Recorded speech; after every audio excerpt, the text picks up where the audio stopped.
Ndashimye nongeye kubasuhuza mu izina rya Yesu, Imana y'amahoro ibahe umugisha kandi Imana ibanezeze, Imana ibumvire, Imana ikomeze kubitaho, ikomeze kubagirira neza. Twongeye kubonana muri uyu mwanya mwiza wo kugira ngo dukomeze dufatanye gusenga twinginga Imana. Murabizi ko twari twagize icyifuzo uyu munsi cyo gusengera ingo zacu. Ni ukuri dukwiriye kubera amaso ingo zacu tukazisengera, tukazishyira imbere y'Imana, tukazishinganisha imbere y'Imana, kuko ibigaragara byose Satani ntabwo atuje, ntabwo asinziriye, ntabwo acecetse, afite umugambi mubi wo gusenya, akica, akarimbura icyo Imana yagambiriye. Nicyo kibeshaho Satani, no kwica no kurimbura no gusenya umugambi w'Imana ku mwana w'umuntu. We rero ari mu kazi. Iyo dukurikije ibihe duhagazemo, amakuru tugenda twumva, ibyo tugenda tubona, ni ukuri turagoswe, twaratewe, Satani arakataje. Rero ni byiza ko dusobanukirwa ibihe turimo, ni byiza ko dusobanukirwa ibihe dusohoyemo, hanyuma tugahagarara kigabo, tukava mu bunebwe nk'uko mpora mbibabwira, tukava mu byo twibwira, tukava mu bitotsi, tugakenyera tugakomeza tugasenga, kuko ni ukuri gusenga niyo ntwaro. Nta yindi ntwaro twaneshesha dufite usibye iyo gusenga. Rero Imana iduhane umugisha twese abo twafatanyije ngo uyu munsi icyo cyifuzo tugishyire imbere y'Imana, dukomeze kwinginga Imana no gusaba Imana dusengera ingo zacu. Ni byiza ko umuntu asenga, ni byiza ko umuntu yinginga, ni byiza ko umuntu afata iyo minsi akiyiriza. Twarabirebye kuva ejo, twaravuze ngo hari abadayimoni batirukanwa n'uko umuntu yavuze gusa, batirukanwa n'uko umuntu yacecetse gusa ngo abisuzugure cyangwa abyirengagize. Hari abadayimoni batirukanwa n'uko wahagurutse ngo ushyiremo imbaraga n'amahane n'ibitekerezo, ahubwo twasanze ari abadayimoni bajya birukanwa n'uko umuntu yiyirije ubusa agasenga Imana. Abadayimoni baratandukanye, n'imbaraga zibirukana zigomba gutandukana. Rero ejo twarabivuganye, turavuga ngo umuntu akwiye kwitegereza akamenya dayimoni umutera, agomba kumurwanisha iki, agomba kumurwanisha imbaraga zimeze gute, agomba kumurwanya mu buhe buryo.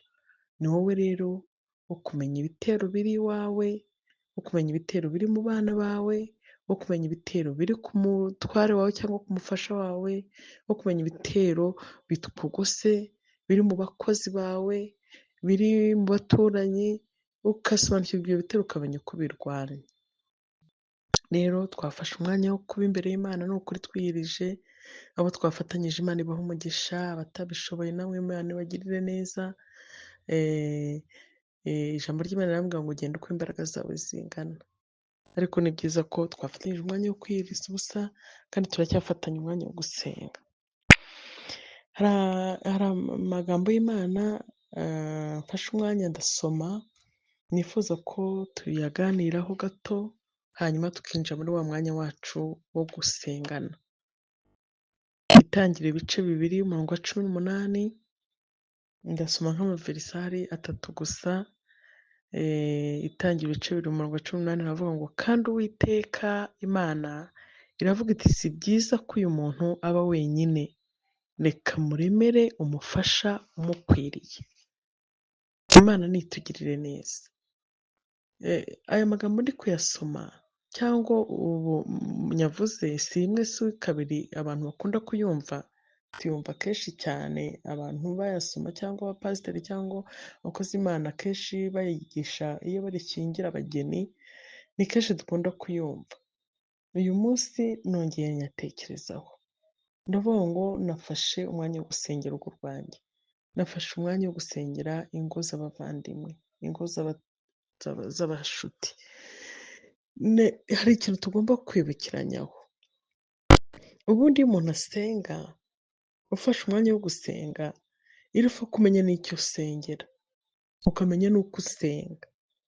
Turi gusengera ingo, tugomba kubanza tukamenya ngo ingo, urugo rwawe, urugo rwanjye, ingo zacu tuzirimo kubw'umugambi w'Imana, tuzicayemo kubw'umuteguro w'Imana. Ntabwo ari ibintu by'impanuka, ntabwo ari ibintu byapfuye kubaho, ntabwo ari ibintu wapfuye kubaka, ni umugambi w'Imana, ni ibintu Imana yateguye, irabitegura hanyuma irabisohoza. Wisanga ubana n'umutware wawe, wisanga ubana n'umufasha wawe, mwisanga mufite urugo, mwisanga Imana ibaha umugisha mugira abana, mwisanga muri uwo mujyo. Imana nitugirire neza, kuko Imana yaricira avuga ngo si byiza ko uyu muntu aba wenyine. Ni Imana yabigambiriye, ni Imana yabitekereje. Buriya nubwo umusore akura akageza igihe akumva agiye gushaka, kwa kundi wakuze ukumva ugeze igihe ushatse runaka, nyine igihe cyageze wumva uramushatse, ariko menya ngo byari biri mu mugambi w'Imana kera, ni ibintu Imana yagambiriye, irabitegura rwose. Iravuga ngo hari igihe kizagera, murabizi ko umuntu abaho akaba mu babyeyi, akazaba avamo, akaba muri geto, igihe kikazagera ukabona agize ibitekerezo, arashatse, yubatse urugo. Biriya ntabwo biba mu ntekerezo z'umwana w'umuntu, ni umugambi Imana itegura, ni umuteguro w'Imana. Imana nitugirire neza, ni umuteguro w'Imana. Imana ikavuga ngo si byiza ko kanaka aba wenyine, si byiza ko kanaka aba wenyine. Imana ikabahuza muri gahunda yabo, mu buryo muhuriramo sinzi aho mwahuriye, sinzi n'aho abandi bahuriye, ariko icyo nzi cyo ni uko mwahuye mu kubaka urugo kandi urugo rukabaho. Imana nitugirire neza. Icyo rero dukwiye kwicara tukavuga ngo turiho twubatse ingo zacu kubw'umuteguro w'Imana, si ibintu by'impanuka. Hari abantu benshi tujya tuganira bakambwira ati rega pastor uruzi, njyewe uburyo nashatsemo nuko se nari mfite ibibazo, ndavuga ngo reka njye kureba aho mbyugama, njyewe uburyo nashatsemo hari igihe runaka nagezemo nisanga urugo rwicayemo ntazi ko narugezemo, njyewe uburyo nashatsemo hari ibyangombwa runaka nashakaga nisanga nararongoye kugira ngo ibyo byangombwa mbibone. Ugasanga abantu bafite impamvu nyinshi bagenda bavuga, ariko ndashaka kukubwira ngo nitaye ku mpamvu yatumye wubaka urugo, nitaye ku mpamvu yatumye ushaka umuntu runaka muri kumwe ukaba ari uhitamo mu kubakana, ndagira ngo nongere nkwibutse ko urugo rwawe ruri mu mugambi w'Imana, ni umuteguro w'Imana, ntabwo ari impanuka. Imana nitugirire neza. Izo mpamvu zose tugenda tuvuga, njyewe nashatse ko byari byagenze gutya, njyewe nashatse ko byagenze gutya, njyewe nashatse ko reka biri mu muteguro w'Imana. Ibyo birenze amaso umenye ngo burya Imana yaricara avuga ngo si byiza ko ukomeza kuba wenyine, si na byiza ko urakomeza kuba wenyine, hanyuma irabahuza mu nzira zayo zirenze igihumbi. Uko wahuye n'umutware wawe cyangwa umufasha wawe bitandukanye n'uko njyewe nahuye n'uwanjye, n'uko runaka yahuye n'uwe. Uko abantu bahura ni inzira z'Imana zitandukanye, ntabwo duhura kimwe twese, ntabwo abantu bashaka kimwe bose, ariko icyo ushaka ko duhagararaho ni ukugira ngo umenye ngo urugo rwawe ni umugambi w'Imana. Ni Imana yicira atekereza avuga ngo si byiza ko kanaka aba wenyine. Rero niba yanavuze ngo si byiza ko aba wenyine, ukagira amahirwe ukabona niwe mubanye, uyu munsi ugomba kubifata ukabicigatira, umva ukabipfundikirira ahantu, ukavuga ngo ibi bintu byaremwe n'Imana, ukabibungabunga, ukabipfundikira ntibisahurwe, ntagire ubisenya, ntagire ubifataho ijambo. Nk'uko byaramwe nagiye numva amakuru menshi ukumva abantu baravuze nubwo runaka na runaka babana ntibari bakwiranye, ese murabizi runaka na runaka babanye kubera impamvu izi n'izi. Ayo ni amagambo y'abana b'abantu tugira tukomeza tuvuga, ariko nagira ngo nkwibutse ngo urugo rwawe ruri muri gahunda y'Imana, ni umuteguro w'Imana, ni ibintu Imana yatekerejeho. Ibyiga iravuga ngo ntabwo bikwiriye ko kanaka abuze ko wenyine, kanaka abuze wenyine, Imana iraduhuza. Iryo pfundo rero uryicareho, uripfundika ahantu ku gitenge cyawe cyangwa uripfundika ahantu ku mukandara w'ipantaro yawe, umenye ngo burya urugo rwanjye ni umuteguro w'Imana, ntabwo ari impanuka, ntabwo ari impanuka. Imana nitugirire neza kandi ngo irangije mu mufasha umukwiriye, ni wowe ukwiriye muri urwo rugo, ni njyewe ukwiriye mu rugo rwanjye, ni wowe ukwiriye mu rugo rwawe. Mana wese buriya Imana yahuje bariya bantu koko byagenze gute? Ibyo ni ibyo wibwira, ni n'ibyo wibaza wowe nk'umuntu, ariko Imana yari ibizi neza ko uwo muntu wicaye muri urwo rugo ari we urukwiriyemo. Ni wowe ukwiriye imbere y'umutware wawe, ongera ubyibwire mu mutima ngo ni njyewe ukwiriye, ongera ubyibwire mu mutima ngo ni njyewe ukwiriye imbere y'umufasha wanjye, ni njyewe ukwiriye, ni wowe ukwiriye. Imana nitugirire neza kubw'umugambi w'Imana, naho kubw'abantu ubwo ntukwiriye, kubw'abantu ubwo ntushyitse, kubw'abantu ubwo ntibyari bunashoboke, kubw'abantu ubwo ntibanifuza ko bigumaho. Ariko ndagira ngo uyu mwanya twafashe wo gusenga, ni ukuri dusenga tuzi ibyo dusengera, umenye ngo ni wowe ukwiriye, kandi ukwiriye kuko ari Imana yabyemeye, kuko ari Imana yabiteguye. Imana nitugirire neza. Ntabwo ibikwiriye ari iby'imiryango runaka, ntabwo ibikwiriye ari iby'amashuri runaka, ntabwo ibikwiriye ari iby'imitungo runaka abantu bafite, ntabwo ibikwiriye ari bya bindi byose abantu twibwira. Ni wowe ukwiriye mu rugo rwawe, ni uri umuteguro w'Imana urwo rugo, byari umugambi w'Imana, ntabwo ari impanuka. Imana nitugirire neza, Imana niturengere. Ikintu kitwica ni uko tumeze nk'impumyi, tumeze nk'abantu bapfuye kwisanga ahantu, tumeze nk'abantu batatekereje, tumeze nk'abantu umva sinzi ukuntu njya mbona tumeze. Hari ibintu byinshi twibagirwa, hari ibintu byinshi tudaha agaciro, ariko niba abantu bahaga agaciro bakavuga ngo urugo nicayemo, umugore nashatse, umugabo nashatse, ntabwo burya ari imiryango, ntabwo burya ari uko ari amashuri nayo cyangwa ubutunzi ari mukurikiyeho, ntabwo burya ari uko ari inkundo zacu twahuriye hariya, ukabanza ugasubiza amaso inyuma ukavuga ngo ese kuki yabaye njye? Mu bantu bose kuki ari njye we yahisemo? Mu bantu bose kuki ari we nahisemo? Ukibuka ko ibi bintu ari umuteguro w'Imana, ari umugambi w'Imana, twese twabiha agaciro, ukabifata ukabibundikira, ukabifata ukabibungabunga. Imana nitugirire neza. Ndagira ngo ubungabunge umugambi w'Imana yashyize mu biganza byawe.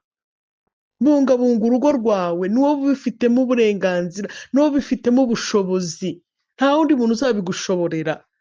Bungabunga urugo rwawe, bungabunga umufasha wawe, bungabunga umutware wawe, bungabunga. Kwa kuntu umuntu agenda akomakoma ngo hatagira ikikwangiriza, kumwe umuntu akubita ihene hirya no hino ngo zitamwonera mu murima w'imyaka yahinze, ukamenya kuzikubita, ukamenya kuzicyaha, ukamenya gutega inyoni zikaguruka. Niko dukwiriye kubungabunga. Ndagira ngo nkubwire ngo bungabunga, ni wowe ufite urufunguzo rwo kuba wafunga cyangwa ugafungura. Bungabunga urugo rwawe. Reka mbungabunge urugo rwanjye, tubungabunga umugambi w'Imana yateretse mu biganza byacu, ikawuturindisha, ikawudushyira imbere. Imana nitugirire neza. Humura urabishoboye, nanjye ndabishoboye. Ese ubwo uzashobora uriya mugabo? Ese ubwo uzashobora uriya mugore? Uramushoboye rata? Ese ubwo uzashobora kubaka? Urabishoboye. Ninde se ukureberera? Imana yabigushyize mu biganza, yarabizi ko ubishoboye.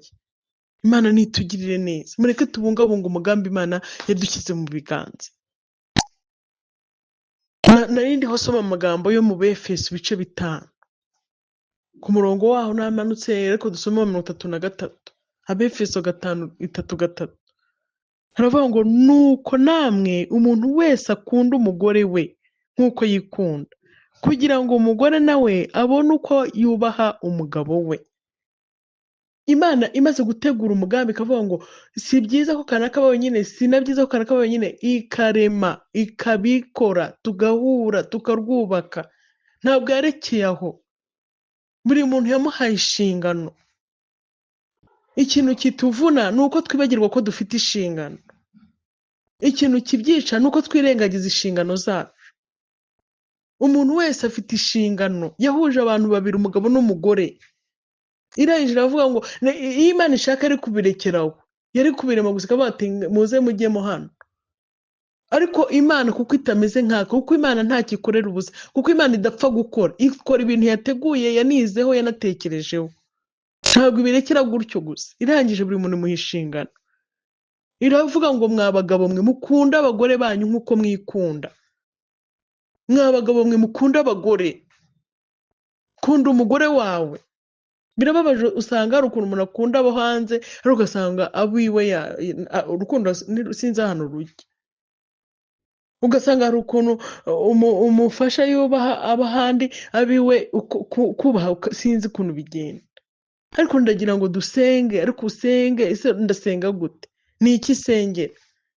Ndabisenga gute se? Bibiliya si bivugaho iki? Njye narabwiye ngo niwiha kugendera ku byo abantu bavuga ntibizemera. Niwiha kugendera ku byo iterambere rivuga ntibizemera. Niwiha kugendera ku by'ubwenge bwawe bivuga ntibizemera. Niwiha kugendera aho tekinoloji tujyanye ntibizemera. Ndagira ngo mwitoze kugendera ku cy'ijambo ry'Imana rivuga. Bibiliya ivuga iki kuri ibi bintu? Hanyuma ubone gukora. None umbwira ngo twabyize gute ku ishuri? Ese mu bihugu biteye imbere babikora gute? Ese muri iki kinyejana bigenda gute? Ni ukuri bizatuvuna. Ariko twese nitumenya ukavuga ngo ariko Bibiliya ibivuga iki? Bibiliya niwo muyoboro, niyo kataloge. Imana nitugirire neza, niwe muyobozi w'inzira zose ducamo. Nta kintu na kimwe kiri muri iyi si Bibiliya itavugaho. Ingo zacu bivugaho iki? Njyewe umugore Bibiliya imvugaho iki? Umugabo Bibiliya imvugaho iki? Hanyuma tumenye uko dusenga, hanyuma tumenye n'uko dukora. Imana imaze kubarema ibaha inshingano, imaze kubahuza, iravuga ngo mwa bagabo mwe mukunda abagore. Ariko ikintu kibabaje muri ino minsi ntabwo abagabo bashaka gukunda abagore, ahubwo abagabo bashaka gukundwa. Ukumva barabirekarama rwose. Umugore wanjye nta nkunda, abagore wanjye n'abadukunda pata icecekere, ntabwo abagore bakunda. Ntabwo abagore bafite inshingano zo gukunda. Inshingano zo gukunda zifite abagabo, niko Bibiliya ivuga. Kandi ntabwo ari ugukunda by'amagambo, ntabwo ari ugukunda biri aho ngaho biri aho gusa. Ni ugukunda, ugakunda umugore nk'uko wikunda. Uyu munsi ikintu kitwica tukanitana ba mwana ngo ni kanaka. Tureke kwitana ba mwana shuti, reka kwitana ba mwana n'umugore wawe, reka kwitana ba mwana n'umugabo wawe. Ahubwo urebe ngo ese inshingano Imana yasabye njyewe ndazikora? Wowe iby'undi tubyihore, reba ibyawe. Inshingano Imana yasabye ngo ninkunda umugore nk'uko nikunda, ndabikora. Ese mukunda nk'uko nikunda?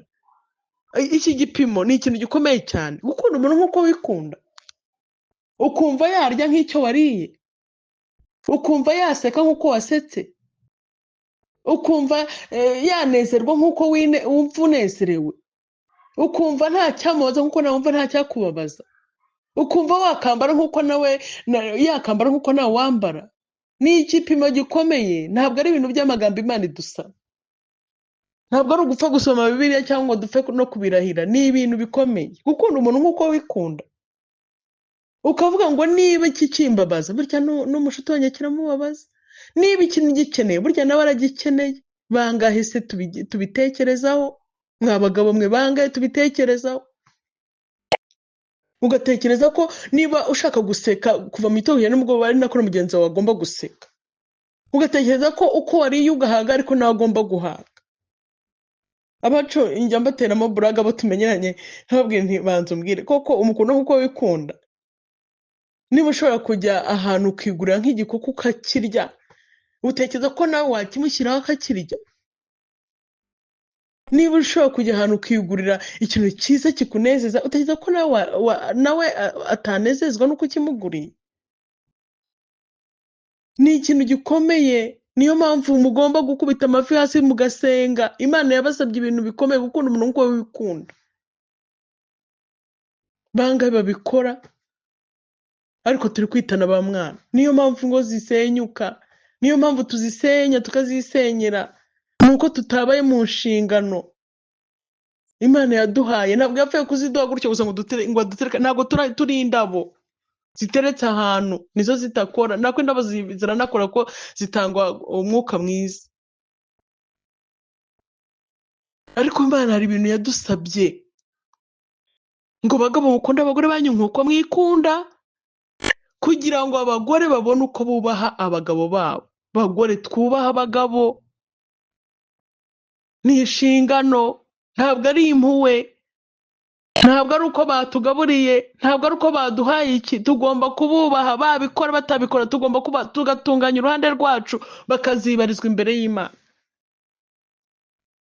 Ariko ikibyishe cyane ni iki, turasigana. Ndamukunda se ko n'ubundi atanyubaha, ndamwubaha se n'ubundi akatankunda. Ese ubundi ubu urubanza ruzacibwa gute niba twitana ba mwana? Ndamukundira iki se ko atanyubaha, ndamwubahira iki se ko atankunda? Ariko ibi ni ibintu twivugisha, twabivuga ku munwa tukabivuga mu bantu, kuko abantu nyine barareba bakanagira n'ibyo bashyiraho byabo. Ariko ndababwira ngo uru ni urubanza dufite imbere y'Imana. Ni ukuri turi gusenga, ariko mumenye ngo uru ni urubanza dufite imbere y'Imana. Imbere y'Imana uzabazwa ngo ese inshingano zawe mu rugo rwawe warazikoze? Ndamwubahira iki se ko atangurira umwenda? Ibyo biramureba, kuba atawugura Imana izabimubaza, ahubwo wowe izakubaza waramwubashye. Niki Imana izatubaza? Ndamwubahira iki se ko atamparasi? Ndamwubahira iki se we ko n'abatanyubashye? Ntabwo buriya abagabo basabwa ko batwubaha. Hari ibintu ubundi gukunda no kubaha ntiwabasha no kubitandukanya. Byose byakoretse nyine byaba ari mawe. Ariko impamvu tubonamo ngo agasuzuguro, tukabonamo ntiyanyubashye, ni uko nta wakoze izo nshingano nk'uko agomba kuzikora. Kuko iyo umuntu yakubashye haba harimo n'urukundo, ni ukuri runakomeye cyane.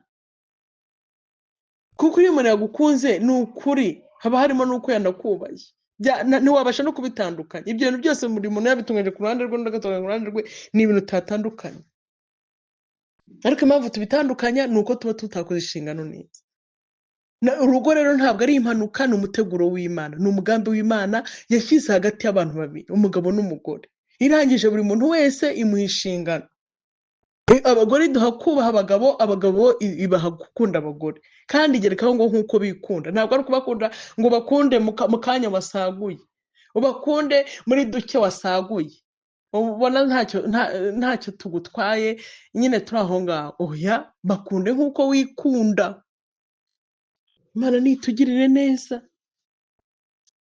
Turi gusenga, tubiriwe dusenga, twirije ubusa. Nababwiye ngo ntimukirize ubusa ubundi.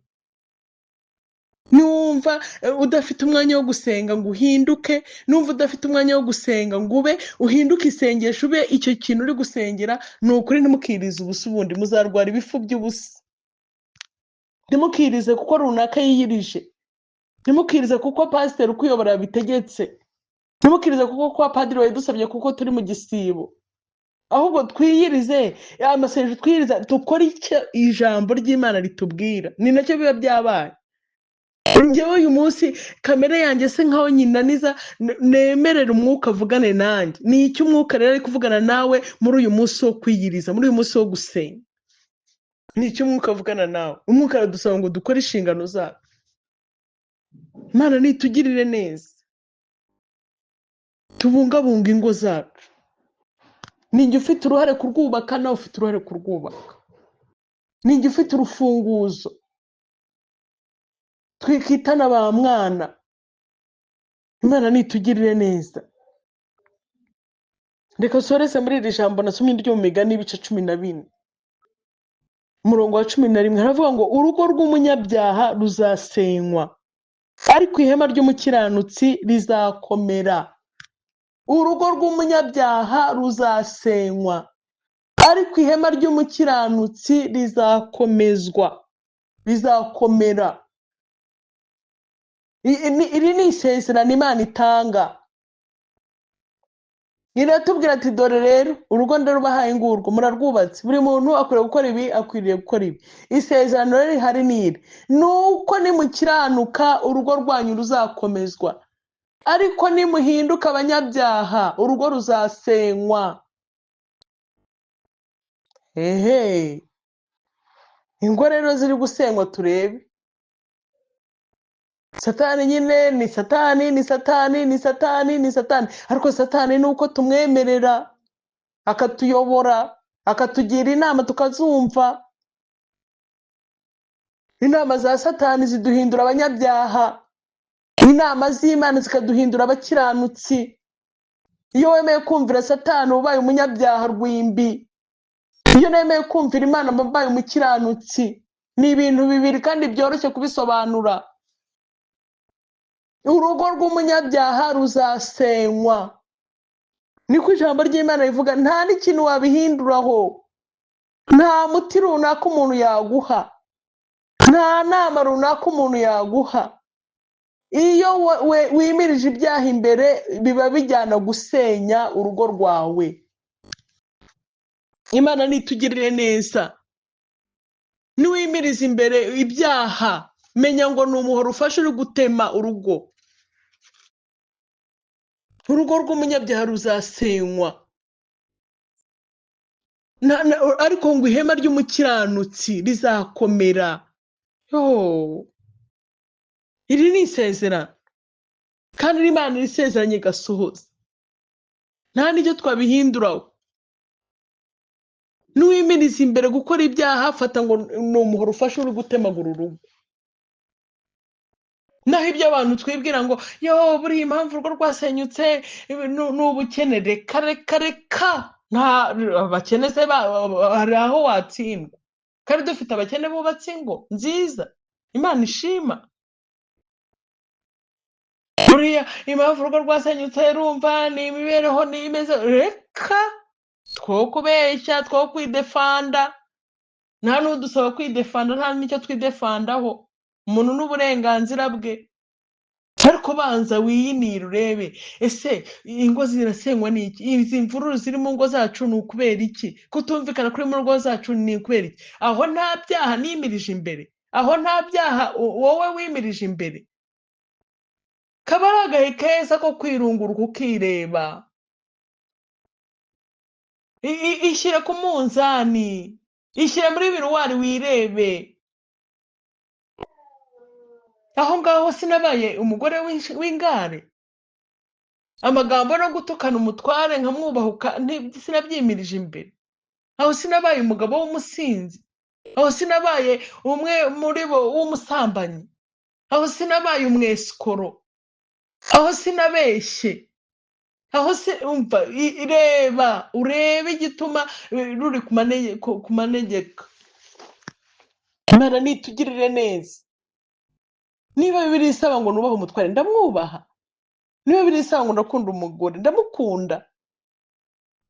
Niba Bibiliya imbwira ngo ntinkabeshye, koko simbeshya. Ntitukibe, koko siniba. Ntitukesikoroke, koko sinesikoroka. Ubwesikoro bwawe si bwo umugore yavumbuye? Ubusinzi bwawe si bwo bwarenze igipimo ku mugore? Ubusambanyi bwawe si bwo bwarenze igipimo k'uwo mubana? Amagambo adafite epfo na ruguru si yarenze igipimo? Imana nitugirire neza. Urugo rw'umunyabyaha ruzasenywa, nta kintu twabihinduraho. Niwumva wimiriza ibyaha imbere wubatse urugo, tegereza ko ubwo uri kurusenya tuzarubona rwageze hasi. Niwumva wimirije imbere kubaha Imana, tegereza ko tuzabona urugo rwawe tukarwifuza. Imana nitugirire neza. Kandi ni ukuri, akaha ugakora ari gato, ariko kagenda gakura. Niba ubeshya umuntu ubana, ukamubeshya umwaka wa mbere, ukamubeshya uwa kabiri, ukamubeshya uwa gatatu, uwa kane, uwa gatanu, umva ni ukuri uzashiduka ukagenda homoka akabati kamwe kamwe, ugashiduka amabati yavuyeho. Ni jyewe wo kwireba nawe ukireba. Turi gusenga, twiriwe dusenga twiyirije. Umwuka aravugana iki nanjye, umwuka aravugana iki nawe? Turi gusengera ingo zacu. Mureke mbabwire, muzi ko hari ibintu dusabwa guhindura bikaba igisubizo cy'ibyo twirwa dusengera. Muzi ko hari ibintu dusabwa gukora utanavuze bikaba wasenze. Muzi ko hari ibintu dusabwa guterura mu nguni imwe tukabitereka mu yindi nguni bikaba igisubizo, utiriwe unahamagara Imana, utiriwe unavuza induru. Murabizi neza.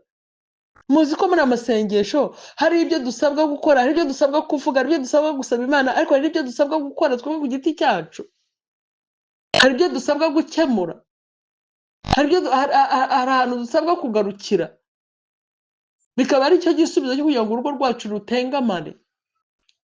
Imana nitugirire neza. Urugo rw'umukiranutsi ruzakomera, ariko urugo rw'umunyabyaha ruzasenywa, niko Bibiliya yavuze. Ntitukwirengagize amagambo ya Bibiliya. Bibiliya ibe umuyoboro. Niba hari wari utangiye kujya utambikira, garukira hafi. Niba hari ibyo washoyemo akaguru cyane, garukira hafi.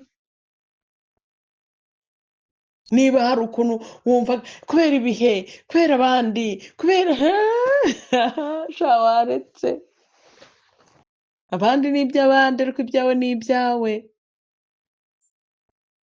Dufite ukuntu twoshyanya kugira ngo umugore atagusuzugura ubigenza gutya. Reka reka, uwo nguwo ukubwira ngo ubigenze gutya hari igihe urwo ruba rwararangiye agashaka ko n'urwawe rurangira. Kugira ngo umugabo bitamera gutya ubigenza uko, wasanga ibye bigeze mu cya kabiri akaba ashaka ko nawe ariko bigenda. Ahubwo Bibiliya ivuga iki? Bibiliya ivuga iki? Uzakubwira ngo Bibiliya ivuga gutya, uzajya umutega amatwi, uzajya unamushimira. Ariko ukubwira ngo urumva ngo abasinga ntibimera gutya, ngo urumva mu miryango yacu ntibimera gutya, ngo urumva iby'iki gihe si uko bigenda. Oya, iby'igihe n'igihe cyabyo nyine. Ariko Bibiliya ibivugaho iki? Bibiliya ivuga iki? Iraza ikabwira abana ngo bana nimwubahe ba so na ba nyoko. Dufite abana batubaha ababyeyi, nabo Bibiliya ibavugaho. Turi gusengera ingo, turi mu binyejana bikurura urubyiruko. Ariko Bibiliya ivuga iki? Bana mwubahe ba so na ba nyoko kugira ngo muramire mu gihugu, kugira ngo mubone umugisha w'ababyeyi. Dufite abana birirwa bateye agahinda ababyeyi, bakajya babona uno munsi bambaye ya mapantaro agezweho, bakabona bambaye ya majipo agezweho, bakabona bafite amatelefone, bakabona bafite ikoranabuhanga, baturusha kureba ku ma YouTube, bakavuga ngo babayeho. Ariko menya ngo niba utubaha so na nyoko, ntaho uzagera, ntacyo uzageraho. Bibiliya iravuga ngo twubahe ba data na ba mukwe ngo tubonerwe umugisha mu gihugu. Turi gusengera ingo. Ingo iyo zirimo abana batangiye kutubaha ababyeyi biba byakaze. Iyi mivumo ntago muzayubakana ingo zanyu. Agahinda k'ababyeyi ntago kazatuma mutera imbere. Hari imigisha ifunze kuko tutubashye ababyeyi. Imana nitugirire neza. Bibiliya iravuga ngo menyereza umwana inzira anyuramo akiri muto ntazayiyoba. Tumenyereze abana kubaha ababyeyi. Umubyeyi nta rutugu rukura ngo rusumbe ijosi, ntibibaho. Niyo nyoko yaba ari mu cyaro, niyo nyoko yaba ashaje, niyo so yaba ari umukene, niyo so yaba afite imyaka imwe nyine myinshi cyane, nta rutugu rukura ngo rusumbe ijosi. Igihe cyose twubaha ababyeyi, nubwo twaba tubarusha amashuri, nubwo twaba tubarusha amafaranga, nubwo twaba tubarusha gukora, nubwo twaba tubarusha iterambere, dukwiye guca bugufi tukubaha ababyeyi. Iyo umwana atubashye umubyeyi ararindagira, niyo atavuga agahinda k'umutima gusa, kuko ababyeyi burya ntibapfa kuvuma. Ariko kari agahinda n'ariya marira nta kintu yatuma ugeraho. Mfite abantu benshi bajya baza, pastor wadusengeye Nyatsi, turakora bikanga, tugakora bikanga, twakinjira mu buzima twaganira ugasanga ye baba niba abana bibeshejeho, batumva inama z'ababyeyi, bafite ubwibone, batatuma ababyeyi babasura iwabo mu ngo. Wagera kukizi ko ari ukubyubaka byagereje bigahubuka. Twubaha ababyeyi, turi gusengera ingo. Twubaha ababyeyi. Niyo waba uri mwiza gute mukobwa utubaha so na nyoko, uzabisarura imbere, ntacyo wageraho. Niyo waba ufite amafaranga angana gute mugabo utubaha so na nyoko, nta kintu uzageraho. Uzakora uruhire gusa muri iyi si ujya ubona bitemera, kandi ufite ibishoro bifatika. Kubera iki ntabwo twubashye ababyeyi? Ubaha so ubaha nyoko. Nubwo uzi kuvuga indimi akaba atazi no kuvuga ikinyarwanda neza, nubwo uzi kwambara neza, no gutunze, nubwo uzi kugiye gukoresha iterambere, nubwo uri mu mazu meza, uzamuka mu maesikariye, muri etaje, mu iki, menya so na nyoko batuye hariya mu cyaro. Menya so na nyoko batize amashuri nk'ayo wize, batazi kuvuga ibyo byongereza. Twubaha ababyeyi. Menya so na nyoko umufashe. Menya so na nyoko ubagaburire. Menya so na nyoko bagusura ububahe. Menya so na nyoko tuzabonera umugisha mu kubaha ababyeyi. tugiye gusengera Imana nitugirire neza, Imana nidusange, Imana nituganirize. Tugiye gufatanya akanya gato dusenge, ariko usengere muri aya magambo, ubanze winire, ubanze wongere uyanyungute neza, winjire muri Bibiliya usome, hanyuma nze dusengane Imana. Imana ibahe umugisha, Imana ibakunde cyane. Mana nziza, Mana y'urukundo, Mana y'imbabazi, Mana ituye mu ijuru, ituye ahirengeye, turi imbere yawe Mwami, turi imbere yawe, ntabwo tujya turuha, ntabwo tujya ducogora, ntabwo tujya tubyinuba, kuko imbere yawe ni byiza ko umuntu ahaba, ni byiza ko umuntu ahahora, ni byiza ko umuntu ahifuza. Imbere yawe ni mu buzima, imbere yawe ni mu mahoro, imbere yawe ni mu bujyanama bwiza, imbere yawe Mwami, imbere yawe niho twifuza kandi ni naho turi. Twiriwe imbere yawe Mwami, tukubwira byinshi by'ingo zacu, tukubwira aho bitagenda neza, tukubwira aho dutsikamiwe, tukubwira aho tubabaye, tukubwira aho tunaniwe. Mana, turi imbere yawe kubw'ingo zacu, ariko twagiriwe n'ubuntu bwo kuganirizwa na Mwuka Wera, twagira ubuntu bwo kumva amagambo y'ubugingo, amagambo ahembura, amagambo akebura, amagambo ahagurutsa. Mana, twagira ubu buntu, turasenze ngo aya magambo abe abibwe mu butaka bwiza, mu izina rya Yesu Kristo. Iri jambo rigende rishora imizi mu mitima y'ubwoko bwawe Mana, buri wese ku ruhande rwe, buri wese ku ruhande rwe. Ndabizi twumva ariko bitandukanye, tubwirwa bitandukanye. Icyo nzi cyo ni uko Mana, iyo witumye kuganiriza umuntu, iyo witumye gusura umuntu, uramwimenyekanisha, ukamwiyereka. Niyo mpamvu nkwinginze ngo ukomeze utwiyereke Mwami mu ijambo ryawe, ukomeze utwiyereke mu miburo yawe, ukomeze utwiyereke mu nyigisho zawe, ukomeze utwiyereke mu mugambi wawe mwiza udutegurira kandi udushakaho. Uwiteka Nyiringabo Imana, turi imbere yawe kubw'ingo zacu waduhaye ingo, turifuza ngo zibe ingo z'umugisha, turifuza ngo zibe ingo zirimo amahoro atangwa na Yesu, turifuza ngo zibe ingo zirimo ibyo kurya, turifuza ngo zibe ingo zirimo Mana amazi, ndetse amazi y'ubugingo, turifuza ngo zibe ingo ziri mu mucyo, mu izina rya Yesu Kristo.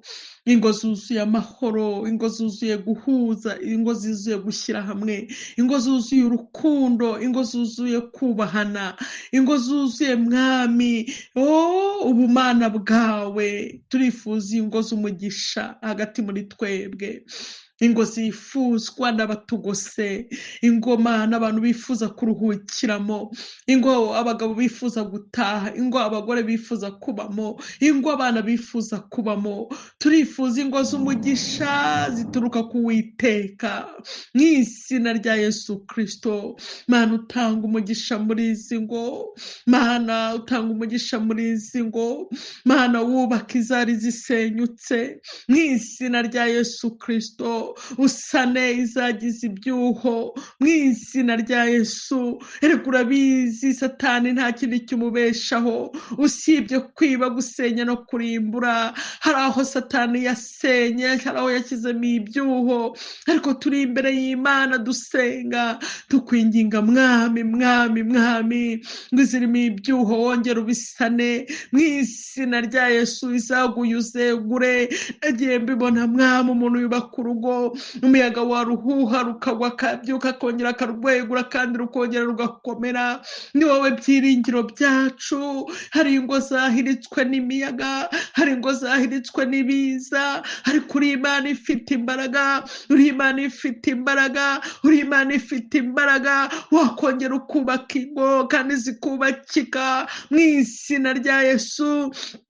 imbere yawe nta gikanganye gihari, imbere yawe nta giteye ubwoba gihari, imbere yawe nta birashoboka ihaba. Mu izina rya Yesu Kristo turasense mwami wanjye ngo wongere wubake izi ngo, ngo wongere wegure izi ngo, ngo wongere uvomerere izi ngo, ngo wongere usige amarangi izi ngo, wongere usakare izi ngo, mu izina rya Yesu Kristo. Aho abantu bavuga ngo byarangiye, ndabizi iyo uhageze urabitangira. Aho abantu bavuga ngo ntibishoboka, ndabizi iyo uhageze ushyiraho akadomo ko bishobotse. Ndabizi mwami wanjye, narakubonye ufite imbaraga, narakubonye urashoboye, narakubonye ukora ibirenze iby'abana b'abantu batekereza n'ibyo bibwira. Uwiteka gira ingabo Imana, turasenze ngo ukore ibitangaza, turasenze ngo witamurure, turasenze ngo ugire ijambo rya nyuma, turasenze kuko niwe twishingikirijeho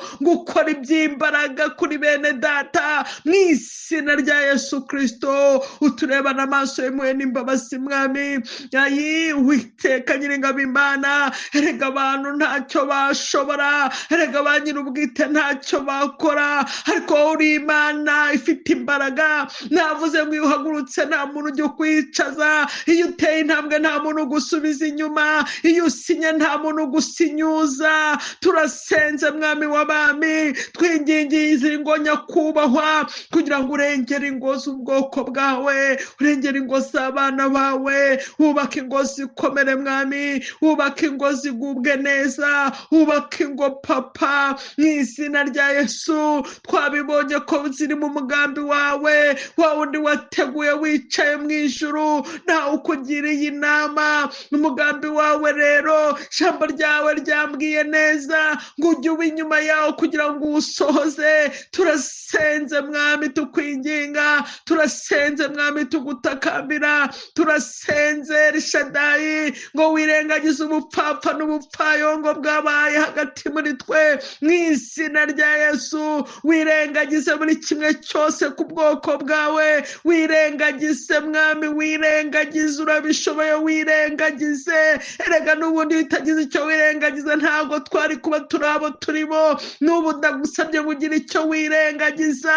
Mu izina rya Yesu uturebana amaso y'Imana n'imbabazi, wongere wubake ingo mwami, wubake ingo za bene data, wubake ingo z'abavandimwe bacu, wubake ingo mwami wanjye, wubake ingo ndabigusabye. Yo Yesu Kristo, ubake izi ngo mwami, hembura izi ngo ndabigusabye, hembura izi ngo ndabigusabye, hembura izi ngo ndabigusabye.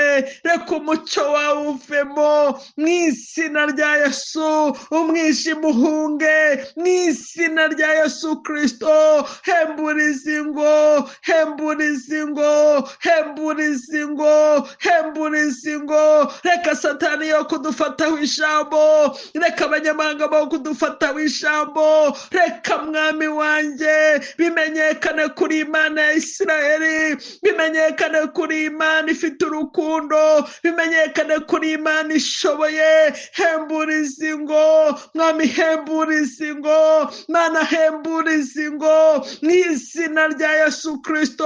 Egura izi ngo za bene data, egura izi ngo murengezi, egura izi ngo yewe mwami w'abami. Turasenze ku bw'ingo zacu, turasenze ku bw'ingo zacu, turasenze ku bw'ingo zacu mwami. Nta kidashoboka imbere yawe, nta kidashoboka, nta kidashoboka.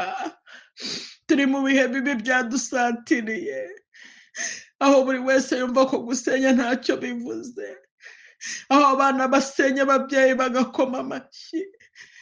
Uwiteka we, turi mu bihe bibi, aho abavandimwe basenya abandi bakava bagakora amafete. Turi mu bihe bibi, turi mu bihe bibi, aho abaturanyi basenya abantu bakavuza impundu.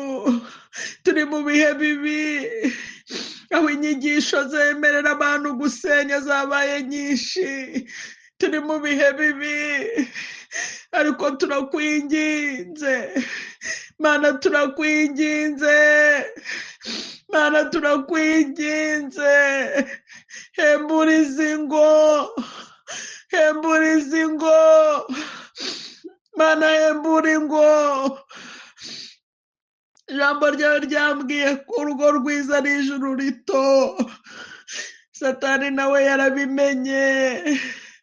Ayi, Uwiteka Nyiringabo Imana, hembura izi ngo, hembura ingo Mwami. Ntabwo bikwiriye, ntabwo bikwiriye, ntabwo bikwiriye. Hembura ingo Mwami, ongera wubake izi ngo, ubaka ingo z'abavandimwe, ubaka ingo z'inshuti, ubaka ingo z'abaturanyi. Reka umucyo wawe uturasire, inyenyeri zimurike Mwami. Amaraso yawe Kristo, turi mu gihe cya Pasika, za mbabazi watugiriye ndakwinginze ngo zigaragare ku ngo zacu. Turi mu gihe cya Pasika, reka muri iki gihe wembura ingo Mwami, muri iki gihe hembura ingo, hembura ingo ndabigusabye. Ubaka ingo z'abana bawe Mwami, dutabare, dutabare, dutabare, dutabare, ayi dutabare Mwami. Satani yarinciye agenda asenya rumwe rumwe rumwe rumwe, yatugejeje amanono. Uwiteka we, Uwiteka we, Mwami w'abami, Mwami w'abami, Mwami w'abami, niwe dutabaje, niwe dutabaje.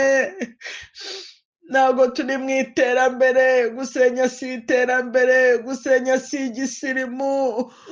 Ayi, gusenya ntabwo ari ivugabutumwa, ntabwo ari ukubaha Imana, nta bumana burimo.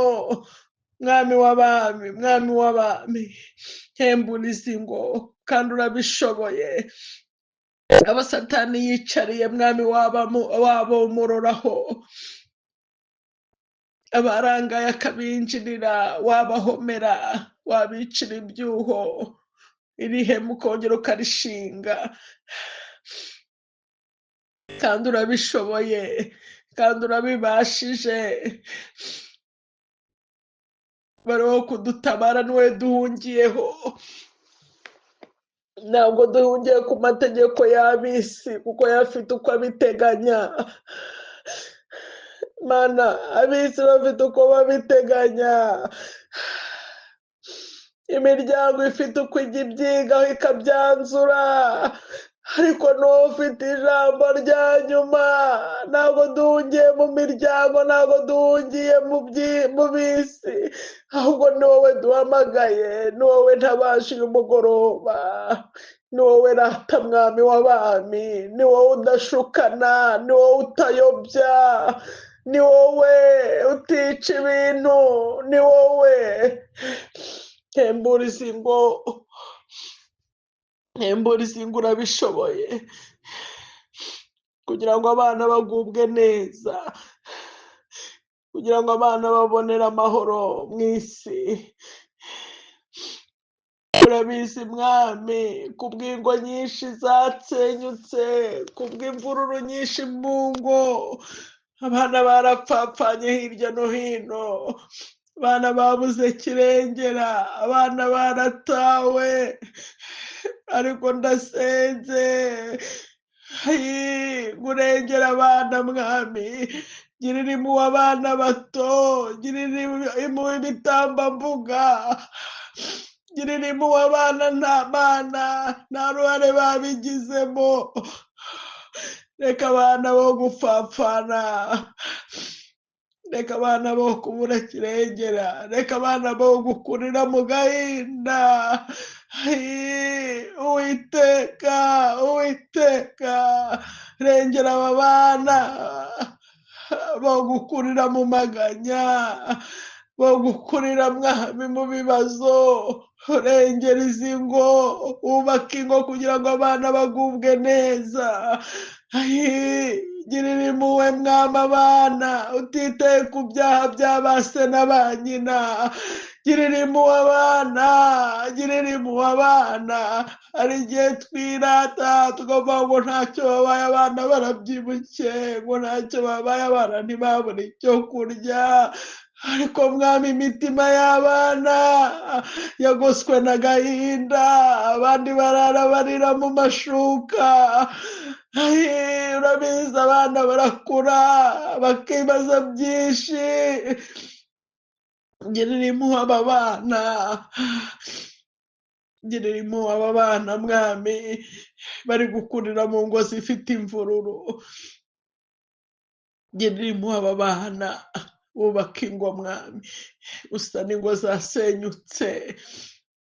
Ugirira impuhwe aba bamarayika, imitima yabo yongera isanwe, imitima yabo yongera inezerwe, imitima yabo yongera itera imbere mu izina rya Yesu. Kandi Imana, ndabizi urabishoboye, ndabizi iyo uvuze rimwe biremera, ndabizi iyo utegetse birakoreka, ndabizi papa, ndabizi wowe ntabwo bijya birangira, ndabizi nta hantu habi utakura umuntu, ndabizi n'ibyinjiye mu mvu bivanamo bikaba bizima, ndabizi naho abantu baba barashyizeho umusaraba wawukuraho, ndabizi urashoboye, uri umunyembaraga, ufite urukundo, ugira impuhwe, ugira imbabazi. Ndabizi papa, ndabizi urashoboye,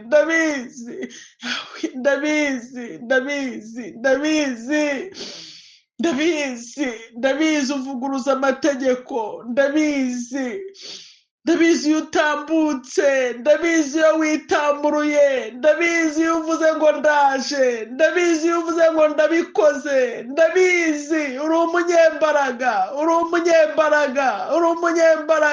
Iyo umugoroba ndabihamya, uri umunyembaraga ku kintu icyo ari cyo cyose, uri umunyembaraga. Ujya usinyura amasinya yasinywe, uri umunyembaraga. Ujya utangira ibintu kandi byari byarangiye, uri umunyembaraga.